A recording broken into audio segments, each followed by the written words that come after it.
Okay, so on the bench we have BOSEAN. What model it is? It is FS 5000. And I would like to install this razor just for much better, connection when you will try to flash it, yeah? So I'm gonna solder this connection to it, okay? And it is quite easy to disassemble this device because it's kind of straightforward, just a few screws. The display is not screwed in. Okay, let me grab. This will be also good for the future updates if you would want to do some, yeah.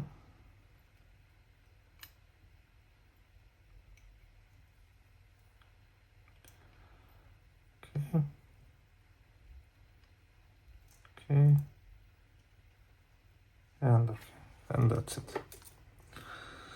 That's all what we need.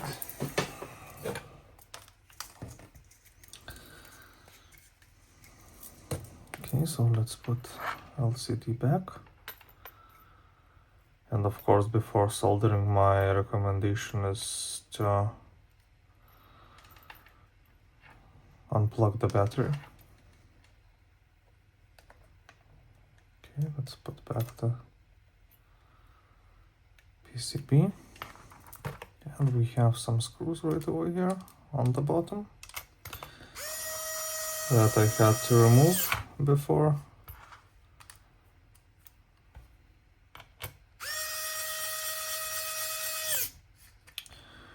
Okay, and then we will start updating, not updating, but a firmware upgrade process. Okay, so just one moment and I'll prepare. Okay, so let's do connection. So 3.3 volt is the first, this one 3.3 volt, then orange from my side is ground, and ground is the bottom one. Then SWDO is blue wire, and it is second pin, and SW clock is the third pin. Okay, let's connect it, and that's it. Okay, so let's continue. So I have connected all the pins that are required. This is my Windows machine, yeah. So Jesus Christ, it's so much, and display is a bit wobbly, but I think that you will still be able to see actually. So I have connected this stlink version 2 to that FS 5000 motherboard, and we can test. We can still running that original firmware, as you can see. Yeah, this is original one. Let's turn off. Now it will click for sometimes. I think I have to unplug and plug back.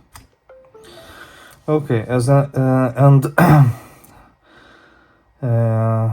since the instruction says yes, you have to install a stlink driver. You have to get it from this link. You have to provide your email. That was not very nice, but after that you will get that driver download link straight into your email. You will then extract that package, and just by using manage, yeah, and device manager, you will find that where it is now. Yeah, you will find right over here a stlink with the unknown driver icon. You just have to right click and update driver software, and just guide that wizard to where your driver is located, where is that downloaded and extracted catalog. Yeah. Okay, and after that you will just have to download that RAD PRO from this link, the latest release, extract that one, and regarding the instruction, it's very easy. On the Mac OS it failed for me, so right now I'm using Windows machine. This is very old one, but still working fine. And we have to just run that install.bat. You do not have to run it with administrator privileges, just click on it, then press enter, then run, enter, and it will start. Yeah, right now it is asking, you're not able to see, yeah? It is asking what language I would like to install RAD PRO, so I will write EN because I would like to get English, yeah, and press enter. And that's it. Right now it creates original firmware backup and also flashes the newest firmware of the RAD PRO. Yeah. Okay, then press enter, and that's it. Now you will get also original firmware in the backup folder right over here, and this one will be 0 bin marked. As you can see, I have played a little bit already. This I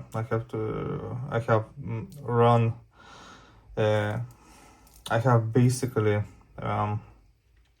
reverted back to original firmware, and now I have flashed to the RAD PRO firmware. Okay, so now we can check what we got. Yeah, so let's remove the USB cable from the computer. Let's put it away. Now we can connect battery.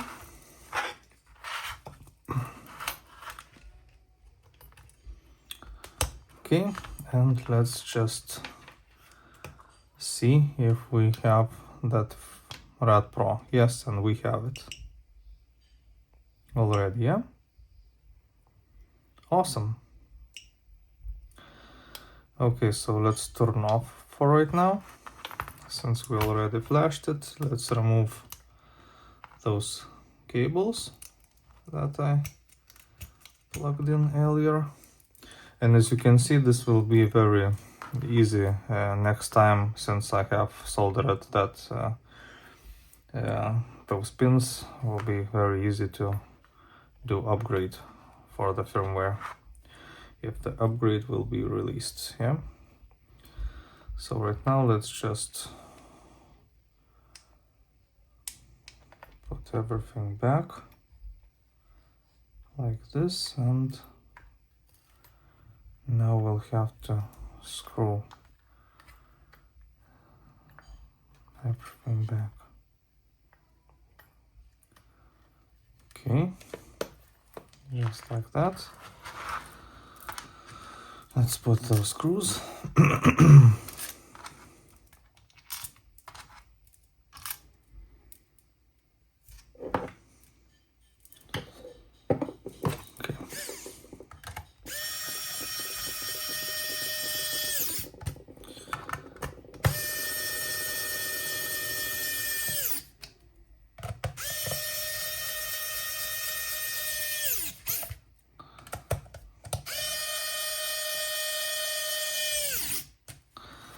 Okay, let's clean it up a bit, and yeah, right over here is that USB-C port for recharge the battery. And if we start it up, yes, we have that. Okay.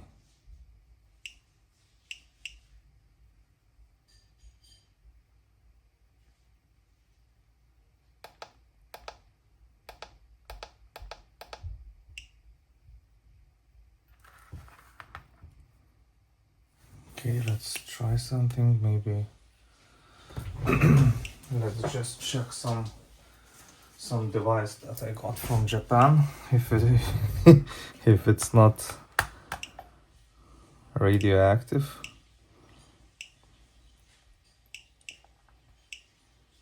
Well, it is, but just a tiny bit, as you can see. Yeah. So that's it. I think firmware is updated. Now also what we can do, we have some settings right over here, and I think that the most maybe, well, we have some game actually also. Okay. Okay, we have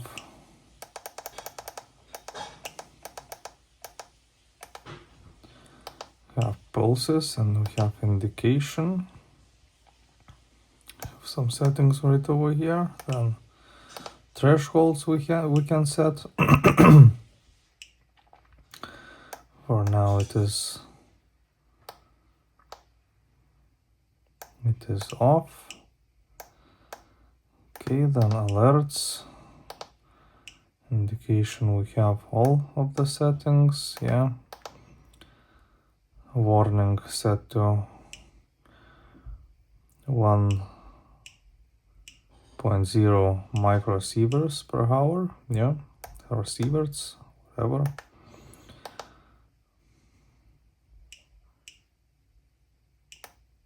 Maybe that was for 10 minutes or whatever. Okay, let's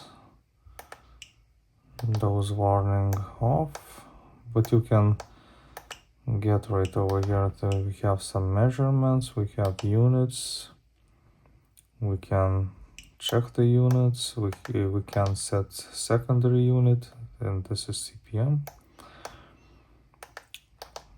Instantaneous, this is adaptive check, yeah. Average for some time if you want to get average, and so on.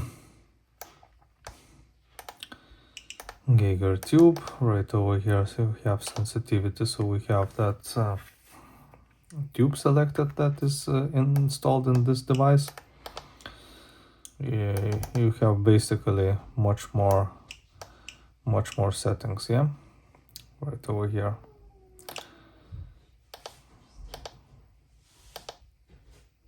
And we have some options also. Somebody said that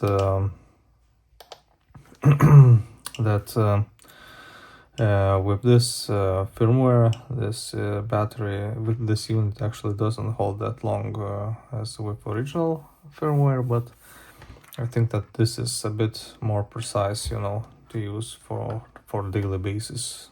This is actually not something some professional device by no means, but this is good just to check if, for example, devices that comes to you from